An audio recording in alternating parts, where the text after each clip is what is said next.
greatness that night. It's about the fight. It ain't about the champion. It's about the fight. That's all I care about, the fight. But Kenny Ellis said was, look, man, we're not falling for the banana in the tailpipe.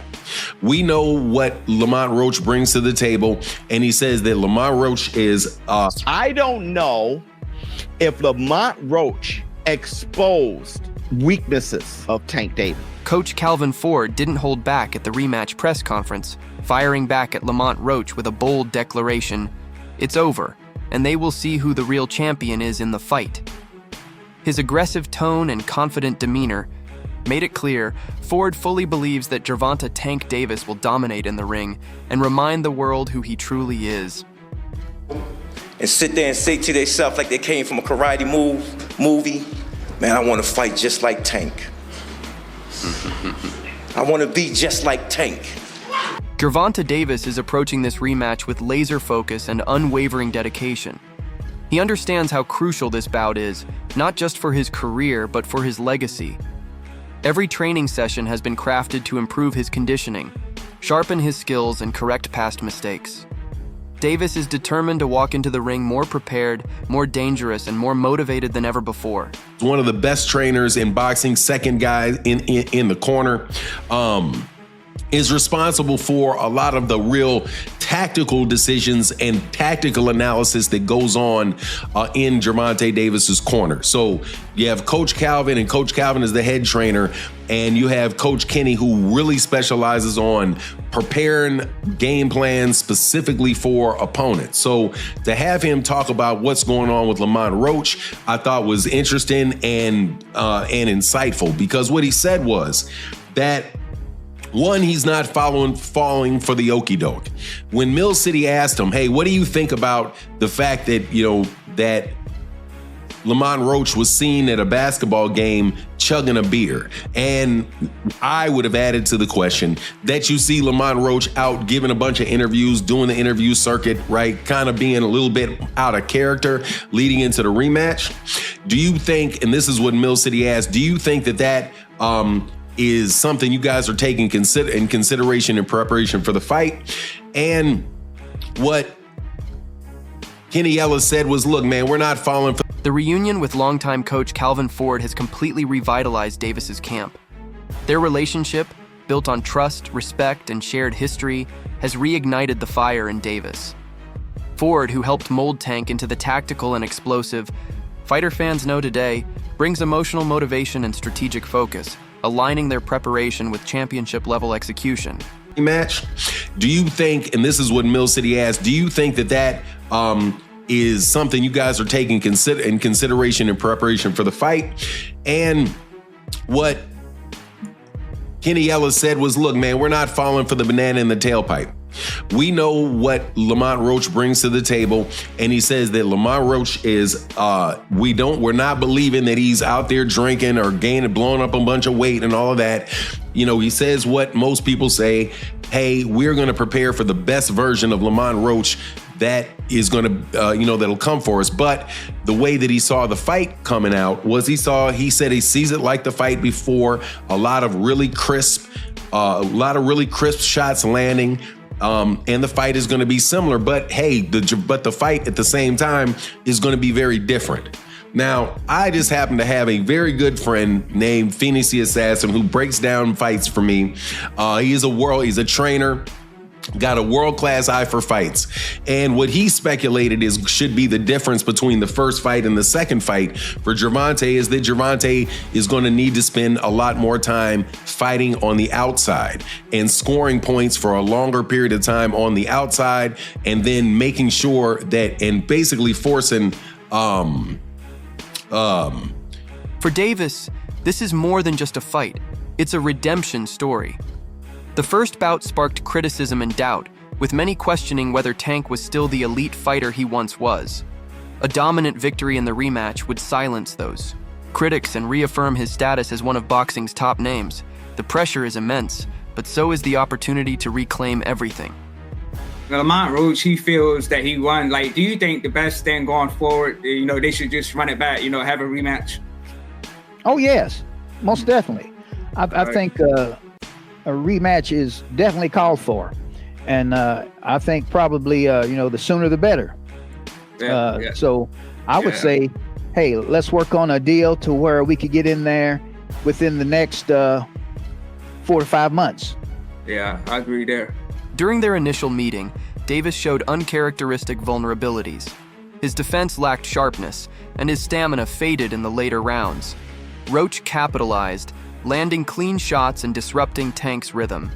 The rematch is Davis's chance to correct those flaws, erase the memory of that performance, and show that it was nothing more than an off night, not a decline. I don't know if Lamont Roach exposed weaknesses of Tank Davis. It very much reminds me of Rolly Romero versus Ryan Garcia. What Roach did, Rolly was doing the same thing.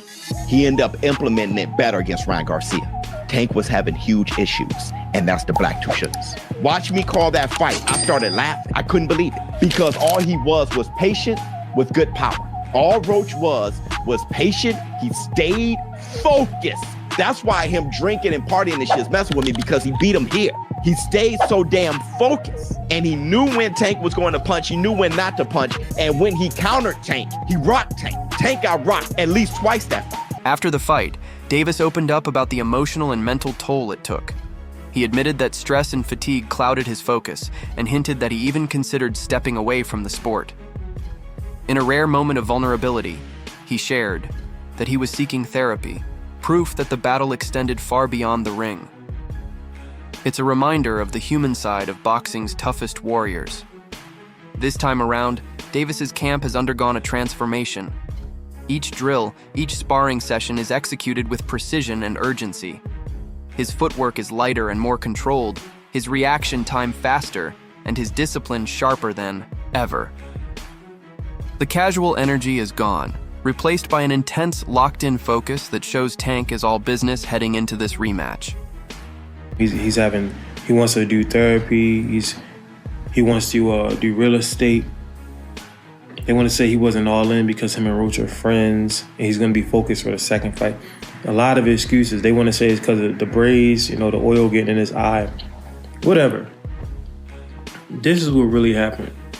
And I just now came to this conclusion because I've been making some other videos for Patreon, but Lamont Roach posted a video recently on...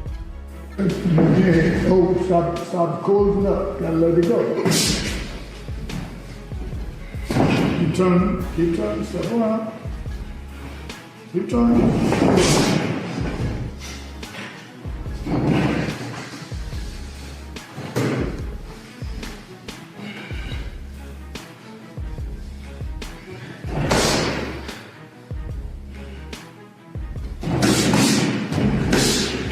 The stakes have never been higher. This isn't just about belts or rankings. This is about pride and redemption. The draw left a blemish on Davis's legacy, and that pain has fueled his drive. He's not just fighting Roach. He's fighting for his identity, his respect, and his place among boxing's elite. In the first fight, Davis's team came in with a solid game plan based on studying Roach's style. However, the execution faltered under pressure. Instead of scrapping the strategy, Team Davis is now focused on refining it, tightening the details, improving timing, and maintaining relentless pressure. This time, the plan won't just look good on paper, it'll show in the ring. We gotta talk about it. So, Tank officially came out and says that he wants to put this rematch as early as May. Now, if that were to happen, Lamont Roach gets a second time to prove himself. Now, in my personal opinion, his stock has already risen.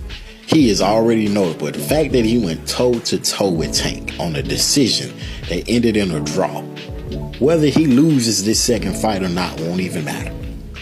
Because he's directly in line to go against the Keyshawn Davis, the Shakur Stevensons, and etc., the Devin Haney's, and etc. I can see him moving up and going against Devin Haney or Ryan Garcia or somebody like that. So many people to fight. Lamont Roach has definitely proven himself. But let's talk about something else. And that is the hairstylist situation. In my humble opinion, I believe she should have been quiet. As a hairstylist, there was nothing for you to say.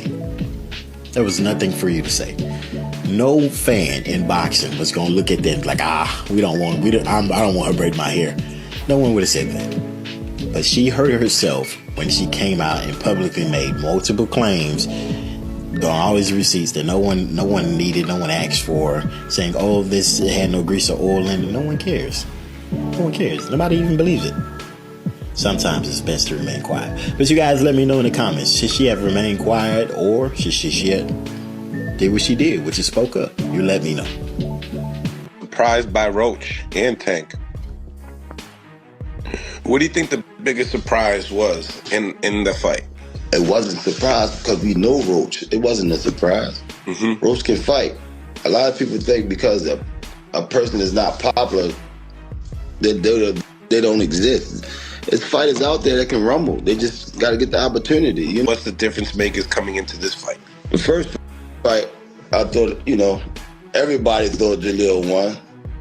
We just got to turn, hit the gears a little harder. We ain't really got to change too much. Just got to put the icing on the cake, Put the icing on the cake this time, that's all. He did enough to win the last fight, but we was in somebody else's territory, This time around, being in Florida, do you feel like it's a mutual zone? Yeah. It's more of an even playing field in Florida. Okay. Do you feel like he needs a stoppage to win the fight due to what happened the first time? Not necessarily a stoppage. A stoppage is good, but not necessarily. You just got to put the icing on the cake. That's all. Just hit the gears a little harder. That's all. He hit the gears hard enough the last time, but boxing is a dirty game. It's a dirty game. And you got biased people, unfair people. Anybody saw that first fight said Jalil lost, they don't know boxing.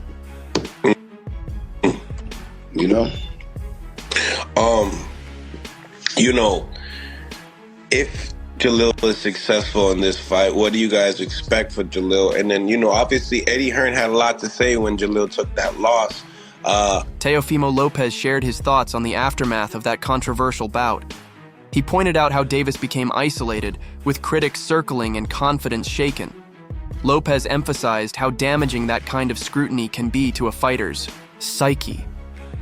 This fight, then, is more than a rematch. It's Davis's shot at redemption, at proving to the world and to himself that he still belongs at the top. This rematch is do or die for both fighters. Walking away now would leave questions unanswered and legacies uncertain. Both Davis and Roach know the world will be watching closely. Every moment will be analyzed, every round dissected. That knowledge adds pressure but also fuels the fire. Neither fighter wants to leave with regrets.